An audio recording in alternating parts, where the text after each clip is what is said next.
My name's Ryan. I'm 39, and I thought I'd seen every version of love until my wife taught me what indifference looks like. We'd been married for 8 years. Not perfect, not chaotic, just steady. The kind of relationship that looked peaceful from the outside but felt like silence on the inside. It started with small things. Fewer texts during the day. Shorter goodnights.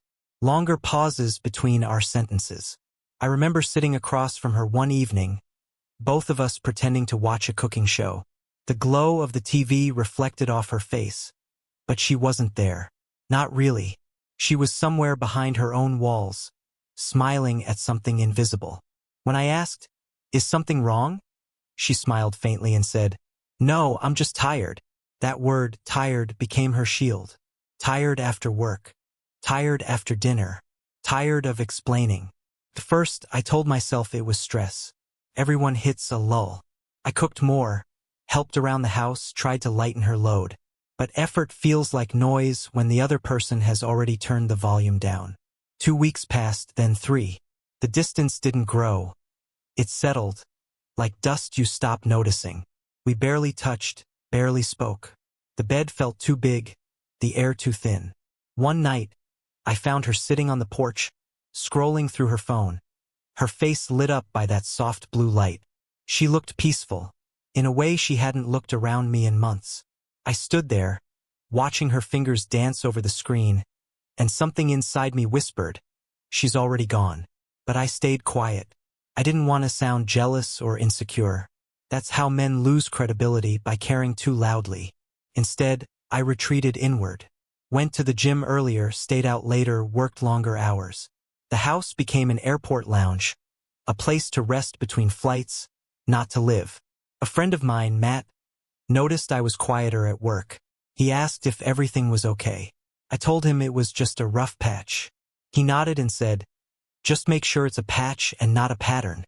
I didn't have the heart to tell him it had already become both. By the 4th week, she stopped pretending. When I'd come home, she wouldn't even look up from her phone. Dinner wasn't a shared thing anymore. She'd already eaten, or she wasn't hungry. The fridge was full of takeout containers from places I didn't recognize. I remember one Saturday morning. It was bright, cold, and cruelly quiet. I made coffee, poured her a cup, and placed it on the counter beside her. She didn't look up. I said, "We haven't talked properly in a while." She replied, still scrolling, "We've talked." "Not really." She sighed, placed the phone down, and finally looked at me. Her eyes weren't angry. They were detached. "Ryan," she said softly, "this isn't distance." I frowned. "Then what is it?" She took a slow breath, as if releasing years of restraint. "It's freedom. I'm not trying to hurt you. I just feel free." Free. That word hit harder than any insult could have. Freedom from what? From me? From the life we built? She stood up, her face calm, her voice steady. "I'm not leaving today. I just don't want to pretend anymore." I nodded, though I didn't understand. I wanted to shout, to demand reasons, to drag an explanation out of her.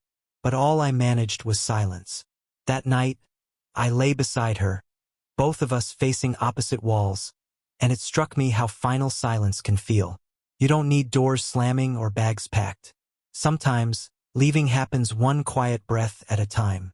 I didn't sleep. I thought about every moment, every ignored text, every polite smile, every time she'd said, "I'm fine." It all lined up like a confession. By morning, the house felt foreign. The sunlight didn't reach the corners anymore. She was still there physically, but the woman I'd married was gone. And in that empty stillness, I realized something painful. She hadn't changed overnight. I had just finally opened my eyes. The next few days passed like fog. We moved around each other as if the air between us were glass, transparent but impossible to cross. I tried to have another conversation, but it was like talking to someone underwater. Every word I said surfaced distorted. Once, I asked, "Are you seeing someone?" She didn't even look offended, just shrugged. "No, I'm just done feeling trapped." "Trapped?" I repeated. "In what?" "In expectations," she said quietly. In routines. In us. That's when it hit me. She wasn't chasing someone new. She was running from the ordinary. The love that had once excited her now bored her.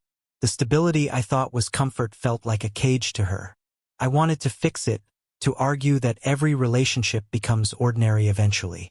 But how do you reason with someone who's already made peace with leaving? So I stopped trying. The silence between us changed flavor. It wasn't tension anymore, it was acceptance. She spent more time outside the house. Long walks, late-night drives, phone calls that ended with small, careful laughs. One evening, I saw her in the living room packing a small duffel bag. Going somewhere? I asked. She paused, looked at the bag like she wasn't sure whether to lie. Just staying with my sister for a bit. I nodded slowly. Do you want me to say something? She shook her head. I don't want a scene. You won't get one. She zipped the bag and slung it over her shoulder. For a second, her eyes softened, like she almost wanted to explain. But she didn't. She just whispered, I need space to breathe. I said, then breathe somewhere else. She froze, not in anger, in shock. She wasn't expecting calm. She was prepared for begging, for guilt, for a chase. But not for quiet dismissal. Ryan, she started. I didn't mean. I raised a hand. You said you're free.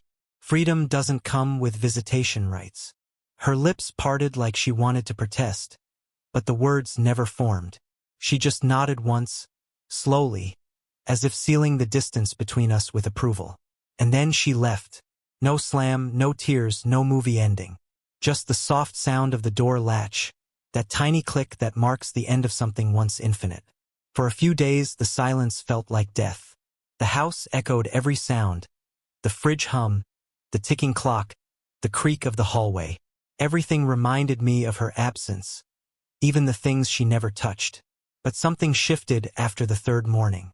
I woke up, made coffee for one, and realized how much calmer the air felt. There was grief, sure, but also clarity. A kind of mental stillness I hadn't felt in months. I thought about calling her. Not to win her back, but to thank her for being honest enough to leave instead of pretending longer. But I didn't call. Some gratitude belongs only in thought. A week later, I ran into her friend Claire at the grocery store. She looked surprised to see me. She told me you kicked her out, Claire said. I smiled faintly. I didn't kick her out.